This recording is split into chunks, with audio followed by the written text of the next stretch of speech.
Hi, and welcome to this episode of From the Syllabus.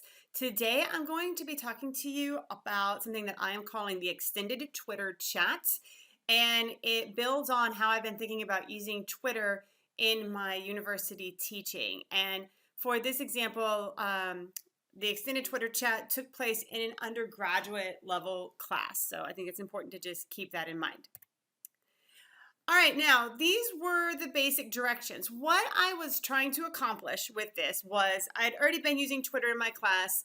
Students were, tweeting or retweeting pieces of information between sessions. But what I noticed was not everybody was involved in it. Some students opted not to do it, which was fine. And also students weren't really talking to one another very much. That may or may not be a bad thing because I know from class that they were clearly looking at a lot of the information that was on Twitter, but I kind of wanted to encourage some interactions, and I thought perhaps this Twitter chat could do that. So I'm going to talk about this a little bit. So in setting up something like this, I find that it's very helpful to have, to bound it in some way. So you can see here, I set a start date and I set an end date and an end time, a start and an end time. And students were very respectful of that. That wasn't an issue at all. I think it helps bound it both for me, but also for them. So they know this is when the assignment's happening.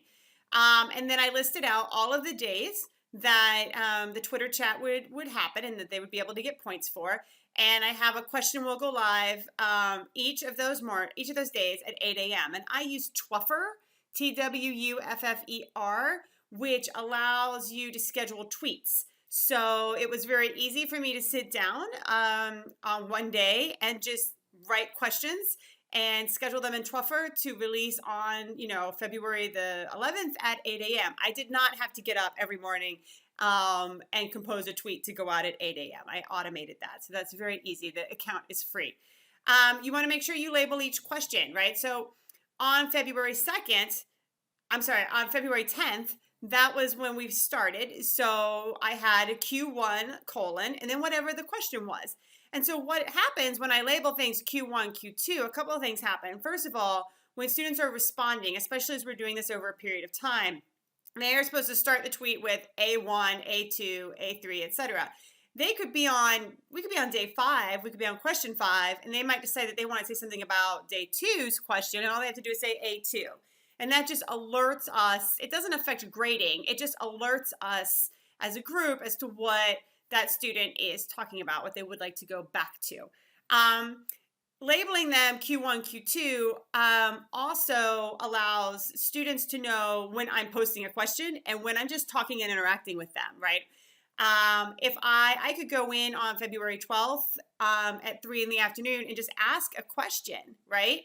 On Twitter, but it's not labeled with Q1 or Q2 or anything. So they know it's not an assigned question. They know that that's not something that they have to take up and respond to. So it helps keep us organized. All right. So, also, this is happening on our normal Twitter feed. So you will see that, for lines, directions, and the rules here, 7 and 8, they have to use the course hashtag. So you could be a student in this class and decide you're not going to participate in this chat. Or maybe you just weren't paying attention and you didn't realize it was even going on. And you're going to start seeing this if you're looking at the Twitter feed. You're going to start seeing my questions pop up, Q1, Q2. You're going to start seeing answers or responses pop up, A1, A2.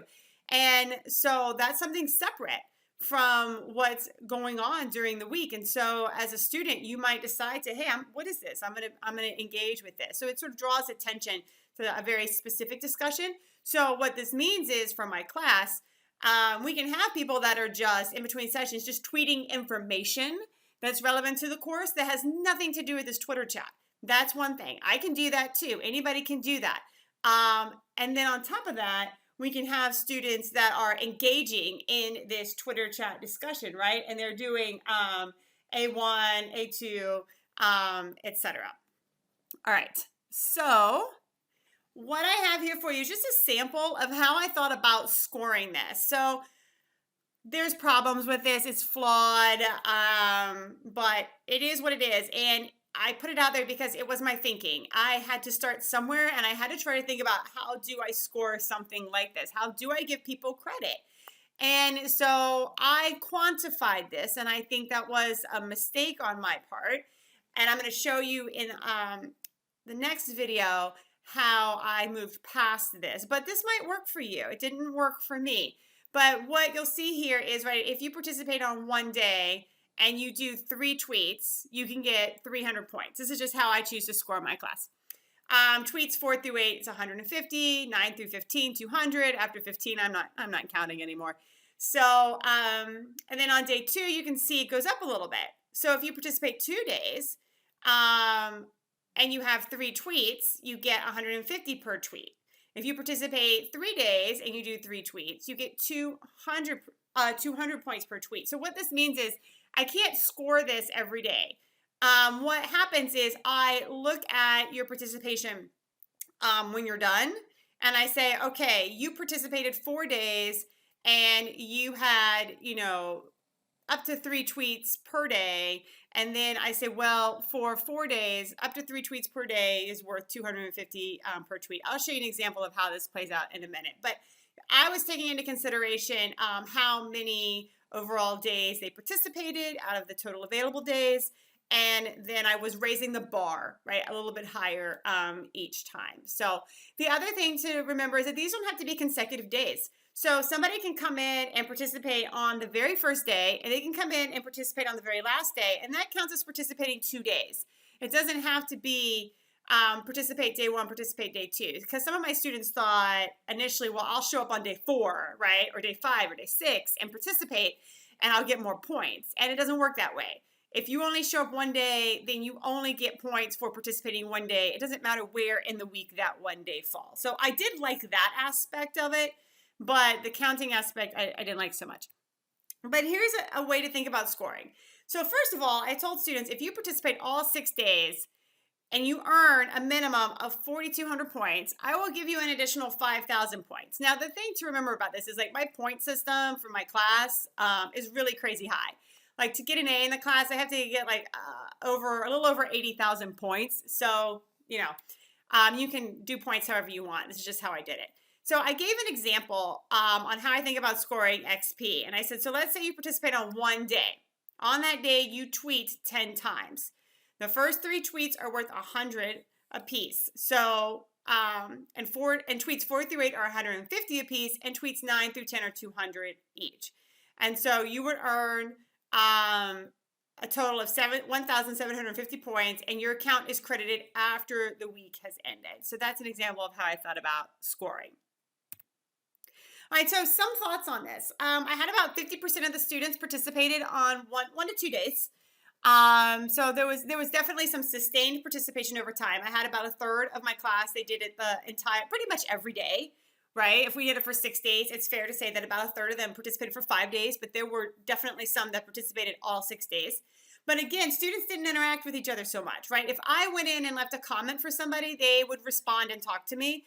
But not so much with each other. So what I had hoped was, when I was posting questions and students were posting their thoughts, that they would respond to each other's thoughts, right? And they did some, but what I found was that it was mostly focused on getting their tweets in. So if you think about scoring, if you think about how hard is it to actually score somebody's tweets, to count it up, actually it's not that hard, because you can go in for day 1, and what would happen is a student would come in and say, well, I'm going to tweet 6 times, and it would all be in a row. 1, 2, 3, 4, 5, 6 out.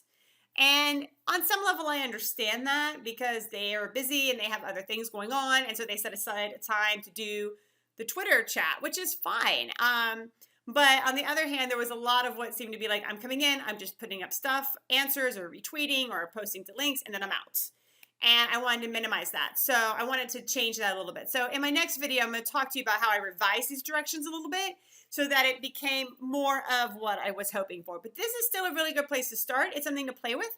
Hopefully it gives you some inspiration, some ideas. So anyways, if you would like to talk more about Twitter, you can feel free to contact me, leahhall39@gmail.com. And you can also see my blog, where I talk about how I use Twitter in class and teaching in higher education, leahhall.wordpress.com.